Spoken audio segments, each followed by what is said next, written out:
Welcome to Islamic Life Coach School Podcast.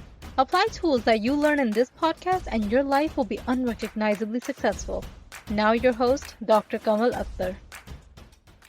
Hello everyone. Peace and blessings be upon all of you. Today we're going to talk about the concept of compassion fatigue, which is usually defined as diminished ability to empathize or feel compassion for others. Compassion fatigue is actually a term that describes a physical, emotional, psychological impact of helping others, often through the experiences of stress or trauma. It can be mistaken for burnout. Now, with these definitions, can compassion fatigue apply to yourself? Like, can you be in compassion fatigue for yourself?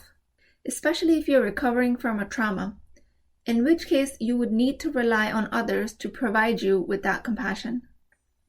Sometimes you can't find compassion for yourself in your marriage, in your parenthood, spirituality, or in your career, because you're dealing with trauma in one or more of these situations. When you can't find compassion for yourself, there's a strong possibility that you need to process trauma in any or each of these fields. Trauma itself renders us less capable of cultivating our own compassion and puts us in compassion fatigue a lot quicker. First and foremost, I cannot emphasize enough the need and the importance of cultivating compassion for ourselves. That directly affects our ability to have compassion for others, especially when it comes to being in service of others. Even more so when it comes to taking care of children or family members. Children can see you not having compassion for yourself. They observe you being your own worst critic and your own judge, jury, and executioner. And they internalize that behavior. That shapes a whole new generation to be stuck in the same pattern. Compassion fatigue is what sets in when your inner critic is really loud and always at work. Your self-compassion tires out. One of the questions I was trying to answer for the longest time is, can you find self-compassion in each and every situation, even trauma?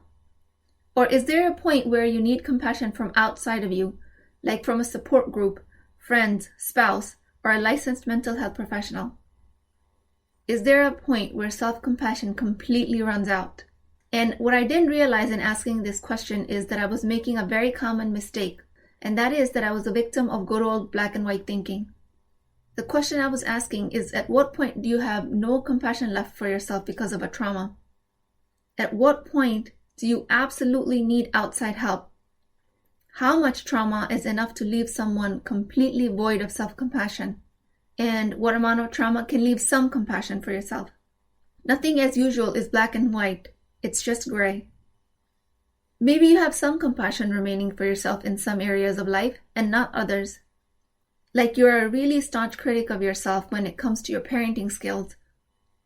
Or you're very harsh to yourself when you make an error in your studies or in your career.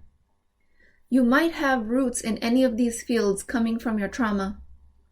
But you might also be more forgiving of yourself in other areas, like gardening or cooking or studying or driving. You let go of more of your mistakes and you are more flexible in learning and progressing in these fields. Because maybe that's not where your trauma lies and you have not tied your previous experiences to these other fields. So the call to action here is notice, in what fields are you more self-compassionate? And in what fields are you in complete compassion fatigue for yourself? Point here is, if you can identify that you can be gentler and forgiving for yourself in some areas, that would mean that you are not a lost cause. You have some self-compassion left. The gene is working fine. Well, actually, there is no gene that codes for self-compassion, so don't go start looking for it. So then you can borrow that same talent and nurture self-compassion in areas where your brain allows absolutely no wiggle room. You have to start that practice. Another theme I keep running into is that people say we have to have support when it comes to recovery from trauma. Yes, it is true that we are biologically wired to be social creatures and to need a community around us. We can use this community to perceive compassion from others, for ourselves. Notice how I said perceive compassion, because if you're recovering from a tragedy, then of course you will need a community to help you through. but that perception of compassion from others is still dependent on you. So it can then translate into self-compassion. Other people showing compassion to you is a circumstance. It's outside of you. Presence or absence of a strong support system is your qadr. It is what you make it mean is what matters, and that is entirely up to you. There can be two case scenarios. Imagine you're in a place where no matter what anyone says to help you recover, they try to convince you whatever happened was a mistake, everyone messes up, or it was a tragedy, it wasn't your fault. If you are not ready to perceive that compassion, there's no way you will believe them, and there's no way that will convert into self-compassion. So the perception of that compassion still remains your responsibility. Meaning there is no compassion chemical that can jump from somebody else's body into yours, giving you a boost of compassion. You still have to receive it coming from somebody else through your own thought filters. I say a group and a community support is a huge plus and a big blessing, but there are some of us who feel very alone fighting our battles. So it becomes very, very important to nurture self-compassion and recognize when you are in compassion fatigue. Social support is needed, yes, but self-support is a requirement for healing. The opposite side of the coin is also true, meaning you can perceive compassion coming at you from all different places, even if you're fighting your battles alone, without any social support. And like the rest of the world, again, there is no black and white, it's just gray. The answer lies in that there are people who can practice self-compassion in the most severe circumstances, and then there are people who need a support system in place at the slightest notion of an obstacle. Like always, there is a middle path that is recommended. What you absolutely need is clarity and insight if you are coming into compassion fatigue. Then you can ask yourself, is this the compassion that I can provide myself? Or is that something I need communal support for? There is an upside and a downside to seeking compassion from somewhere outside of you as well as from just within you. If you can't find compassion for yourself and you're constantly fed that you have to have a support system, chances are you would have given all of your healing power away to an outside entity. To a lot of people in this world, that outside support doesn't even exist. It's sad to say, but mental health counseling is not a universal privilege that every human being enjoys. Even though the philosophy of coaching is making it more accessible to more and more people, that support still remains outside of the realms of reality for many. Restore your own healing, then look for others to help you restore further. That is the best case scenario. I attended a coaching mastermind, and seasoned coaches kept repeating that most common theme among their clients is that they are so very hard on themselves. Clients are constantly judging themselves. One coach went as far as saying that everyone is dealing with that self-critic in some shape or form. And these are all non-Muslims. But this idea is translated in our religion through the concept of our nafs and the waswasa of shaitan, where he will be our worst self-critic. If you can level up the skill of being more compassionate towards yourself, you will have an upper hand on most of this world's population.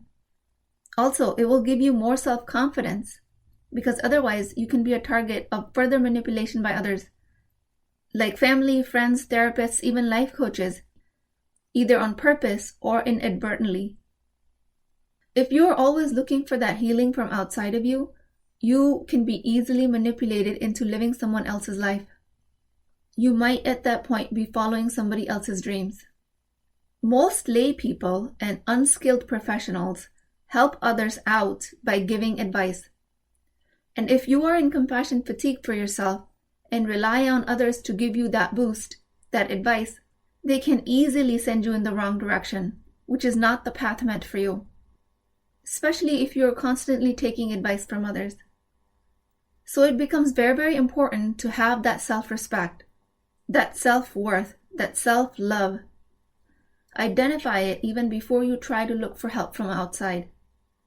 At each and every point in time, when you are lacking compassion, experiencing compassion fatigue, especially for yourself, you have a choice to make. Ask yourself, am I enough to heal myself? Do I need help? If I do need help, Where can I find it that is going to be effective and safe for me? Who can I be vulnerable with that is not going to put me in a deeper hole or hurt me more? Ideally, you have a combination of both. Ideally, you have achieved some level of self-compassion, worked through the fatigue after identifying it, and reached to a point of understanding that your struggles are independent of you as a human. Your struggles do not mean that there's anything innately wrong about you or with you. And with all of that, you have found a tribe to help you support through the struggle. If you take anything out of this podcast, just remember, identify when you are relying on an outside source to find compassion for yourself, and when you are solely relying on that, because that can be very detrimental. Always identify when you are in a place to be able to receive compassion from others. This combination of self-compassion and being able to receive compassion from others will bring you clarity, and you'll be better equipped for healing. And in that case, it is also important to remember that that external force will be less likely to take advantage of you. You will be more vigilant, and you will stick up for yourself. You will advocate for yourself. You will have your own back. At any point in time, if something is not going right, your gut will tell you, I do not deserve this kind of treatment, and you will be more equipped to walk away, because you will always have that self-compassion to rely on. Experiencing any type of struggle, death of a loved one, losing a job, not finding the right spouse, being stagnant in your career, struggling with studies, any of these struggles can be very lonely, especially when you're embarking on a self-development journey based on this struggle. These struggles can be related to life-threatening, traumatizing events, or they can be related to just having a leaky faucet. Again, emotional trauma is what you perceive to be traumatic, not necessarily what others agree to be traumatic for you or not. What I mean by a leaky faucet struggle is that you are otherwise living a privileged life, but there are little things around you that pose a struggle for you. In this case, in the first world country, and most of my clients are in severe dilemma because they think that they have every privilege under the sun and they have no right to have struggles. But knowing that they're still having problems and their biggest struggle is about having problems with the struggle, it's like a double whammy. You're creating a struggle on top of the struggle. To snap out of that cycle, just know that your struggle doesn't have to be around abuse, rape, murder, or poverty. Your struggle can be daily mundane nuances like a leaky faucet or cold coffee. You can use any of these perceived problems as an invitation to start your self-development journey. No matter how you come to this journey, you have to go through it to empower yourself. That is just the design of Allah. That's the sunnah of Allah. So you can recognize the bigger picture, ask and answer the more existential questions of life, like, why are you even here? What is the meaning of life? So when you are on this journey and you are experiencing compassion fatigue and you are not finding a good resource to rely on for your strength, one person you can constantly bet on is yourself. Because that self-compassion is a muscle that you can develop. You will always be there for yourself. If you cannot find self-compassion in a given moment, then distance yourself from that event, and then work on finding neutrality in that situation. If you can't distance yourself physically, then distance yourself mentally. Borrow self-compassion from other fields of your life, and plug it into the areas where you're having difficulty being gentle with yourself. Always remember, everything that happens outside of you is neutral. Your qadr is neutral. Your mind is what assigns meanings to these things that are happening around you. If the meaning your brain is creating in any given situation is through compassion fatigue, then distance yourself from that moment. Practice this skill until you can start seeing some space between your stimulus and your reaction. Use that space to find self-compassion and to restore from compassion fatigue. Human beings are extremely resilient creatures. Even if you think you have nothing left, you always have some room to find that compassion for yourself. If you rely solely on that external validation to get you out of your problems, that can be very detrimental. Every time you find a problem in your life, You will look to the outside of you to have it solved. Also, allow yourself to be in compassion fatigue. It's okay if you ran out of energy to restore yourself. The worst thing you can do about it is judge yourself for not having enough energy all the time. That will cause insult to injury. Identify the timeline when you are in compassion fatigue and give yourself permission to go through that. If nothing else is available to you, just be curious about it. Curiosity is my best friend. It always saves me in times of compassion fatigue. I pray to Allah subhanahu wa ta'ala that He helps us find love within ourselves, for ourselves. It is only through self-love and self-compassion that we can recognize the love of Allah subhanahu wa ta'ala for us. Please make dua for me.